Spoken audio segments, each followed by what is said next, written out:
มาเบิ่งผีขายหน้าพี่น้องผีขายหน้าเจ้าหน้าที่เนาะใส่สุดทหารลาวเนาะเปิดเอาแก๊งสแกมเมอร์ผีขายหน้าคือหยังก็คือจีนเนาะเฮ็ดคลิปลงถ่ายไปเห็นติดโลโก้ทหารกองทัพลาวพี่น้อง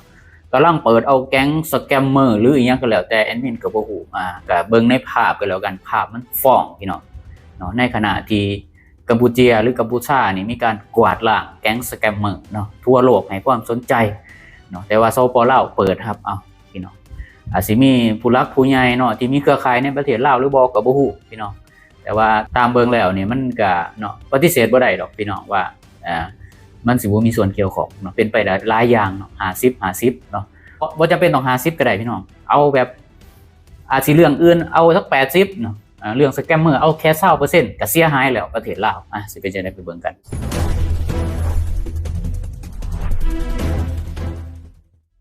ครับสวัสดีครับ FC ทางฝั่งไทยแล้วก็สบายดีพี่น้องเราทุกท่านเนาะเนาะมื้อนี้พบกันอีกเช่นเก่าเช่นเดิมใน2วันทิ้งทุนหรือว่าเนื้อเรื่องต้องฮู้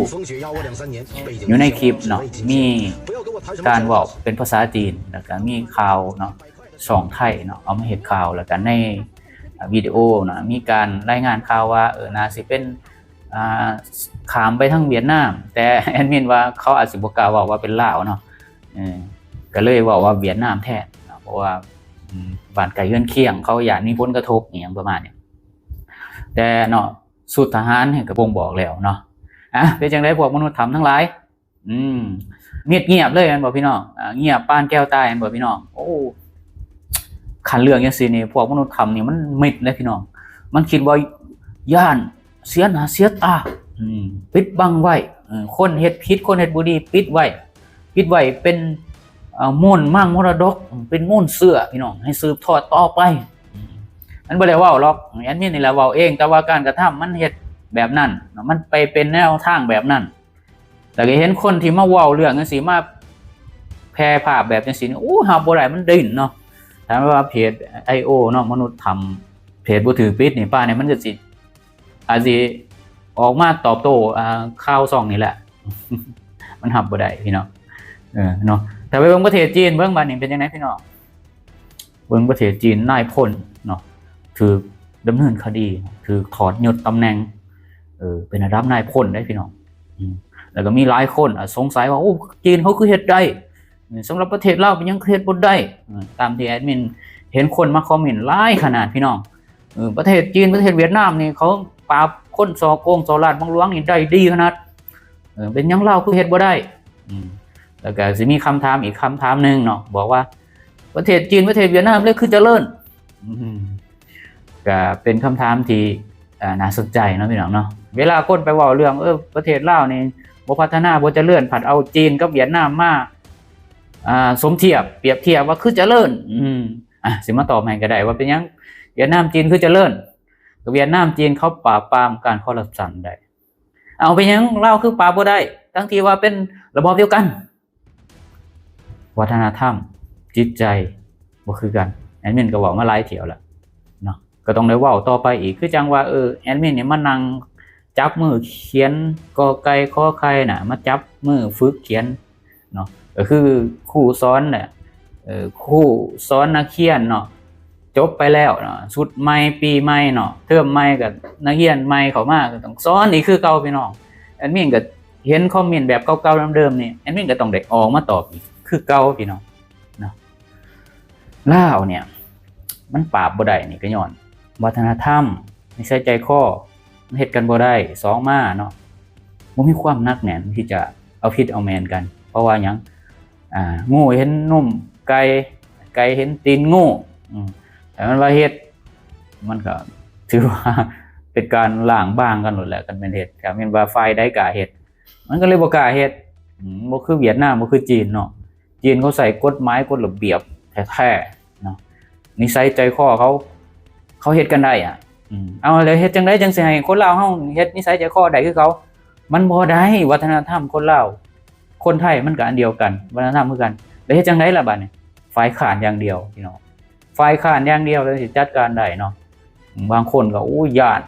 ถ้าเกิดเรื่องมีฝ่ายค้านย้านเด้พี่น้องย้านบ่สงบจริงๆแล้วฝ่ายค้านเนี่ยบ่ได้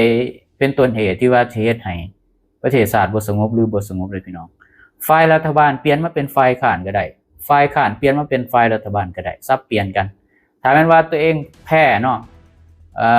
การเลือกตั้งให้ฝ่ายค้านมาเป็นฝ่ายรัฐบาลถ้าตัวเองคิดว่าตัวเองบ่อยากสร้างความปั่นป่วนก็บ่ต้องไปประท้วงติล่ะมันสิยากอีหยังเนาะสิทธิ์มันก็เท่าเทียมเขาให้เท่าเทียมกันเพราะว่าพรรคการเมืองใดก็ตามก็ให้สิทธิทางการแสดงออกเท่าเทียมกันถ้าย่านก็บ่ต้องไปประท้วงแค่นั้นแหละเพราะว่าสิทธิ์การเป็นฝ่ายค้านของคนที่แพ้การเลือกตั้งก็มาเป็นฝ่ายค้านถ้าว่าย่านก็ปฏิบัติเอามันก็บ่ได้มีหยังแค่นั้นแหละเพราะฉะนั้นแล้วเนี่ยการที่จะเฮ็ดให้บ้านเมืองสงบหรือบ่สงบเนี่ยนี่แหละย้อนนี่แหละในคลิปนี่แหละเนาะเริ่มแล้วพี่น้องอันนี้แบบตาเห็นได้พี่น้องเริ่มสิมีความสงบเข้ามาแล้วเศร้าโลกจับตามองแล้วคลิปนี่แน่นอนอยู่แล้วล่ะเนาะหน่วยข่าวกองเนี่ยแถวภาคพื้นเอเชียตะวันออกเฉียงใต้หรืออาเซียนเนี่ยเขาจับตาอยู่แล้วพี่น้องเรื่องแก๊งคอลเซ็นเตอร์เรื่องยังนี่คลิปหลุดออกมาจังซี่นี่ได้ว่าเป็นผีขายหนาเพราะว่าหยังจีนที่ลักลอบเข้ามาแผ่นดินลาวเป็นคนไทยแล้วก็บรรยายเป็นภาษาจีนพร้อมบ่ว่าผีขายหนาเลยสิมาจังได๋พี่น้องเนาะแล้วก็งามใสเลยพี่น้องเนาะเจ้าหน้าที่ลาวเป็นกองทัพลาวอาจสิมีเจ้านายโทรบอกเปิดเอาเนี่ยคนพวกนี้อย่าจับเด้อถามมันว่ามาบ่ได้ให้การสนับสนุนให้เบิ่งย้อนไปเบิ่งคลิปประเทศไทยมาแต่ไสเขาสิถ่ายคลิปเอาเนาะคุณเป็นคนไทยไหมคนไทยครับเห็นบ่เห็นคลิปที่เผยแพร่ทางโซเชียลบ้านอยู่ไหนอำเภอไหนจังหวัดไหนแล้วก็มีการจับกุมเนาะแล้วก็มีการถ่ายรูปออกมาเลี่ยงว่า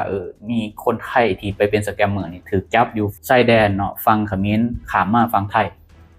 เนาะจากฝั่งเขมรข้ามมาฝั่งไทยก็เห็นเนาะเสมอนี่แต่ถ้ามาเทียบเบิ่งกับในวิดีโอบ่ได้เป็นแบบนั้นเนาะผู้ที่ข้ามเข้ามาหรือเป็นคนจีนนี่แฮงถ่ายคลิปพร้อมแล้วก็เบิ่งโลโก้เนาะแอดมินว่ามันคล้ายๆกับโลโก้กองทัพลาวเนาะอาจสิกำลังเปิดเบิ่ง TikTok อยู่นะพี่น้องผีขายหน้าอีหลีพี่น้องเนาะหรือว่าจังได๋ก็แอดมินก็สิถามเบิ่งข่าวนั่นแหละว่าตกลงเนี่ยกองทัพลาวเนี่ยสิว่าจังได๋สิมีการดำเนินการแนวใดสิมีการตรวจสอบแนวใดแน่กับวิดีโอที่เกิดขึ้นเนี่ยแอดมินก็สิท่าเบิ่งอีกพี่น้องแอดมินสิท่าเบิ่งพี่น้องว่ามันสิเป็นจังได๋สิเป็นดังที่แอดมินคิดบ่เนาะแต่เบิ่งแล้วในลักษณะนี่เป็นการให้ความช่วยเหลือให้ความร่วมมืออย่างดีได้พี่น้องบ่มีการแบบเจ้าหน้าที่ลาวถ่ายคลิปออกมาแบบว่าถามว่าขามาเฮ็ดหยังเนี่ยนี่คล้ายๆกับป้องกันหัวไส้แดนมันบ่ได้เป็นลักษณะแนวนั้นเลยตามเบิ่งแล้วเป็นคลิปของคนจีนออกมาเผยแพร่ตามโลกออนไลน์แล้วก็มีช่องเนาะทีวีของไทยเอาลงแล้วก็มีการเผยแพร่ออกมาดังที่เห็นในต้นคลิปนั่นเองโอเคสำหรับมื้อนี้ขอบใจขอบคุณสำหรับติดตามแต่แขกมาติดตามฟังคำชมหรือกดไลค์กด Subscribe เพื่อสิบ่พลาดคลิปต่อไปอีกสำหรับมื้อนี้ขอกล่าวคำว่าสวัสดีครับสบายดีบาย